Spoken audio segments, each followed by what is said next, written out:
Sejak Tara Basro mengunggah fotonya di media sosial, menunjukkan paha dengan bekas-bekas stretch mark dan perut berlipat, wacana body positivity kembali mencuat. Ada yang memuji keberanian Tara dalam menunjukkan ketidaksempurnaan tubuhnya, ada juga yang mengkritik. Sebagai aktor terkenal yang membintangi banyak film, Tara dinilai tak perlu dijadikan poster girl gerakan body positivity. Tapi, sebenarnya, apa sih yang disebut dengan body positivity? Body positivity adalah gerakan yang ingin membongkar standar kecantikan di masyarakat yang tidak realistis. Para aktivisnya selalu mengadvokasi semua bentuk tubuh dan percaya bahwa baik fat shaming dan skinny shaming tidak dapat diterima. Tujuan utama gerakan body positivity bukan cuma sekedar mempersoalkan standar ideal kecantikan, tapi juga mempromosikan penerimaan diri sekaligus dan membangun kepercayaan diri. Ini bisa dicapai dengan memperbaiki citra dan belajar untuk mencintai diri sendiri.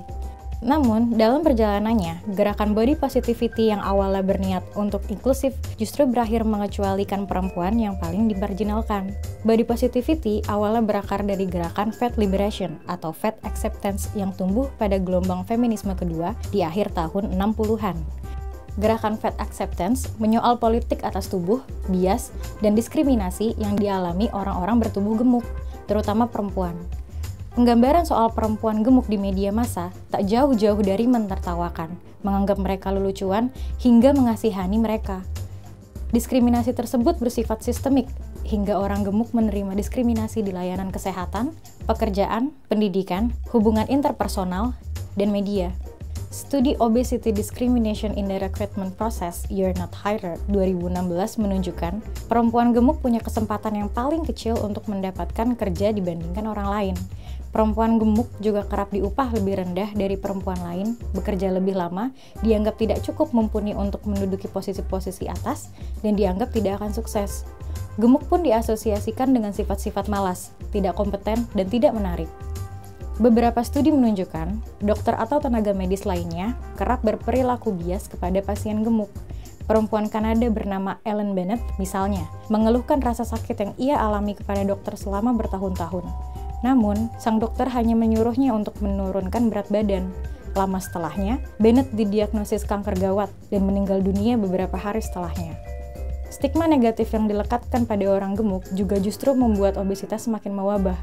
Hal ini diungkap dari hasil studi How and Why Weight Stigma Drives the Obesity Epidemic and Harms Health 2018. Pada 1978, kelompok aktivis The Fat Underground di Amerika Serikat mengeluarkan Fat Liberation Manifesto. Manifesto ini tidak mendorong seseorang untuk mencintai dan menerima tubuh apa adanya. Apa yang mereka persoalkan?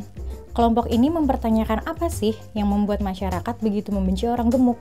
Bahkan, orang gemuk pun menjadi cenderung benci kepada tubuh mereka sendiri. Dalam Fat Liberation Manifesto, ada 7 poin penting. Pertama, orang gemuk berhak dihargai dan diakui selayaknya manusia. Kedua, iklan komersial telah mengeksploitasi tubuh orang gemuk, mengobjektifikasinya sebagai bahan lelucon, dan mendapatkan untung dari menjual ketakutan agar tidak diperlakukan sama. Ketiga, manifesto ini juga bersekutu dengan kelompok-kelompok tertindas lain, seperti korban rasisme, seksisme, kelas, imperialisme, dan lainnya. Keempat, terdapat tuntutan hak agar orang gemuk juga diperlakukan setara. Kelima, musuh utama gerakan ini adalah industri-industri yang mempromosikan produk-produk diet. The Fat Underground menuntut agar industri-industri ini bertanggung jawab atas klaim mereka yang keliru dan mengakui bahwa produk mereka berbahaya bagi kesehatan publik. Keenam, mereka menolak mistisme sains yang menyatakan bahwa orang gemuk tidak fit yang juga dilanggengkan oleh perusahaan fashion, makanan dan obat-obatan, medis, dan lainnya. Ketujuh, mereka menolak ditaklukkan dan berintensi untuk merebut kembali otoritas tubuh dan hidup mereka. Namun, semakin kesini, kampanye gerakan body positivity mulai dikomersialisasi dan tidak lagi mengutamakan kelompok-kelompok marginal. Dove, misalnya, membuat kampanye Real Beauty. Begitu pula dengan brand pakaian dalam Aerie yang meluncurkan program Aerie Real, memastikan bahwa mereka tidak akan meretouch dan mengedit tubuh model-model mereka di foto. Aerie pun tak merasa perlu untuk menghilangkan selulit, stretch mark, dan lipatan lemak. Itu semua terdengar bagus dan progresif. Sayangnya, kampanye-kampanye produk kecantikan yang promosikan realness atau keaslian tubuh tersebut masih saja memperlihatkan bentuk-bentuk tubuh yang tak jauh berbeda dari gambaran ideal. Casting model Dove dikatakan punya syarat-syarat berikut: melarang orang-orang yang memiliki tato, bekas luka, mesti punya kulit sempurna, dan memiliki tubuh yang berada di antara tidak terlalu curvy dan tidak terlalu atletik. Iklan-iklan ini memang membuat si produk terkait terlihat berbeda dari saingannya. Namun, representasi real yang tidak terlalu real ini justru membuat audiens mereka makin tegang dan tidak puas dengan tubuh mereka. Dalam segi struktural manajemen, Dove berada di dalam suatu perusahaan bersama dengan Fair & Lovely, yang justru punya teknik pemasaran kontradiktif dengan Dove. Fair & Lovely menjual produk-produk pencerah kulit yang malah membuat perempuan merasa insecure dengan tubuhnya.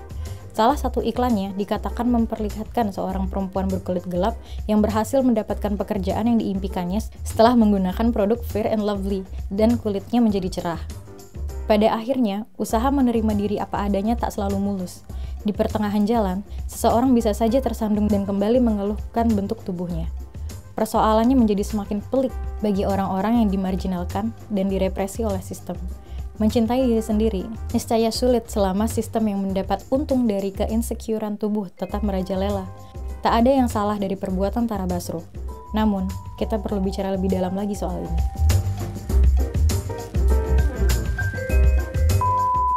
Woi penonton, cangcingnya babe. Cuk, ayo gabung karo aku nang Asumsi. Mari bergabung dengan Asumsi. Hayu orang sasarengan sareng asumsi. Lu cuma kudu donasi. Mulai dari 10.000 bayi. Ngan ukur ngadonasikeun alitna 10.000. Asumsi bisa jadi punya lu. Kok Asumsi yo dadi wekmu. Karena Asumsi punya kau. Asumsi punya Ika. No Yohana Asumsi, man rupiah butuh si cok.